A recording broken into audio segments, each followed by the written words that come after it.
Good morning and welcome to Live at the Legislature, where every week we bring you the news, information, and bills that are being presented in the House of Representatives. Today we are fortunate to have with us Vice Speaker John Mizuno, who represents District 28, Kalihi Valley, Kamehameha Heights, and portions of Lower Kalihi. Good morning, Vice Speaker, and thank you for being with us here today. Good morning, James. Thank you for having us here. Well, since this is the start of the 2020 legislative session, we want to talk a little bit about what people can expect and what's going to happen over here. But with the coronavirus still raging in the community, how has this affected the session? What has changed here with public safety and access? What's different this year? Thank you for the question. Significantly different. In fact, the Capitol building is still closed to the public. In addition, we still have the hearings they have to go on and informational briefings. So the way we've done that, either to connect.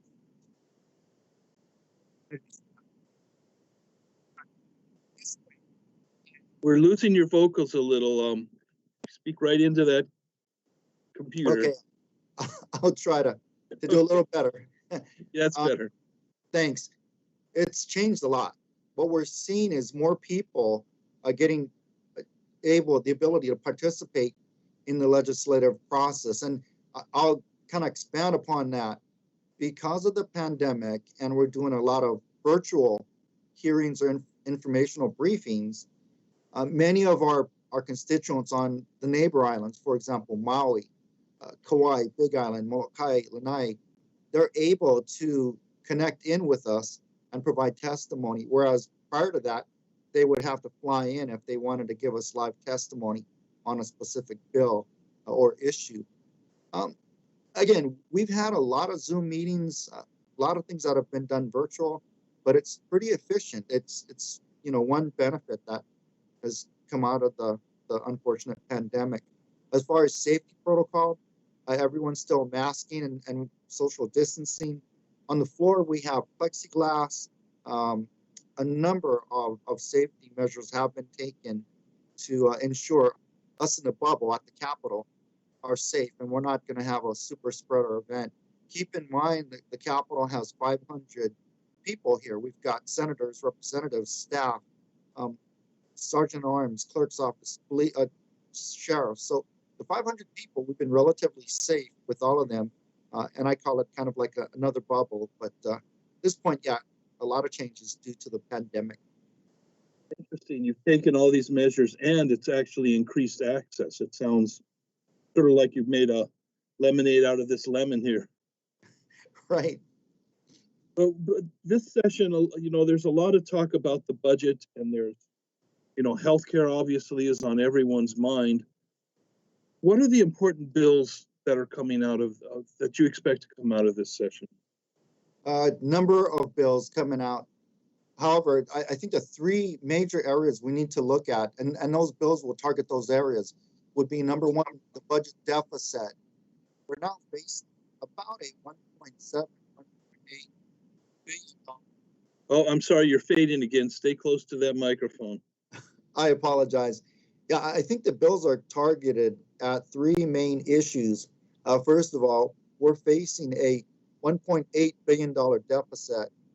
So that's number one. Bills are going to be targeted at trying to address that.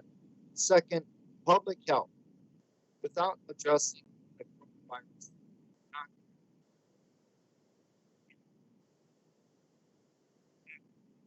I'm sorry to keep interrupting you, but it keeps losing your sound there. So. Okay, I apologize. Public health is another issue. Unless we have proper public health and public safety for our people, it's going to be very difficult to reopen the economy.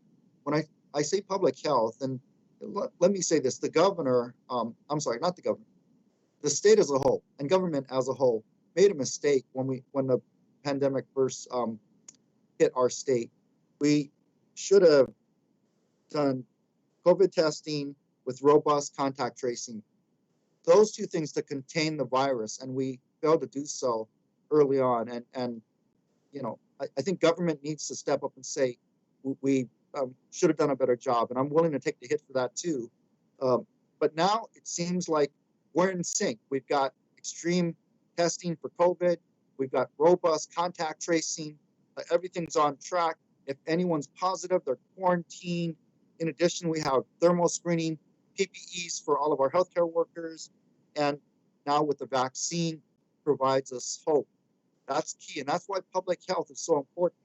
In addition, if we can go with the vaccines, we can start to reopen the economy. But again, we need to continue to do social distancing and masking up. We continue to do that and get our people vaccinated and get to herd immunity, which is about 75, 80% of the population. I think we're going to be okay, and we're going to get out of this most difficult recession we're in. Yeah. Well, given that those primary concerns, what do you with we don't have as much money as usual. What are you hoping to accomplish this session? When we walk away from here, the end in April, what do you hope is going to be accomplished? We're hoping to help our working families that have just been devastated by the pandemic. We're hoping to stabilize the economy and get us back in the right direction. And James, some of the ways we can do that would be, for example, we'll just give you a couple examples. Eliminate special funds, scoop the money, and then provide special funds. Oh, I'm sorry, one more time, get close to that microphone. I apologize. I'll give you a few examples of how we can shore up our economy. One example would be to eliminate special funds.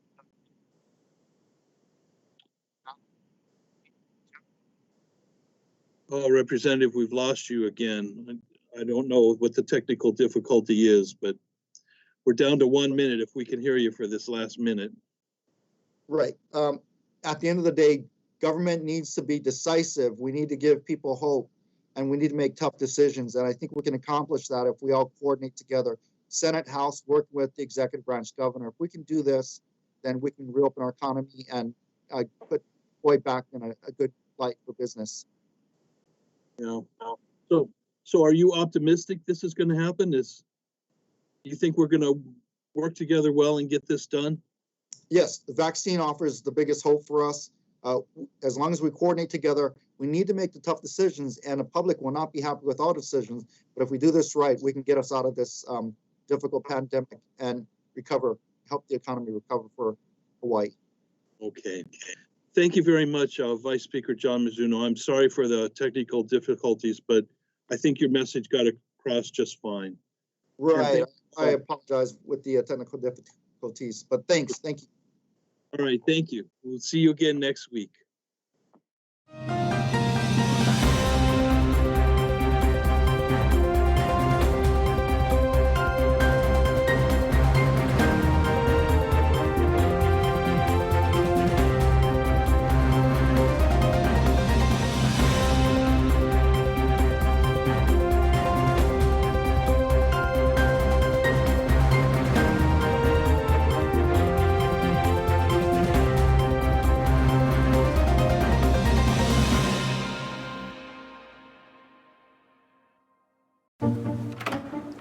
What are you doing? We have to go. I'm gonna be late for work. It's Tuesday morning. I gotta record live at the legislature on Alelo. Senate and House leadership discussing what's happening at the state capitol. So just watch it on the news tonight. Come on, let's go. Hey, this is like getting the news before it's news. If only I could get this remote to work. There. Can we go now? No DVR? No problem. Watch Wednesday evenings at 7 p.m. on Channel 49.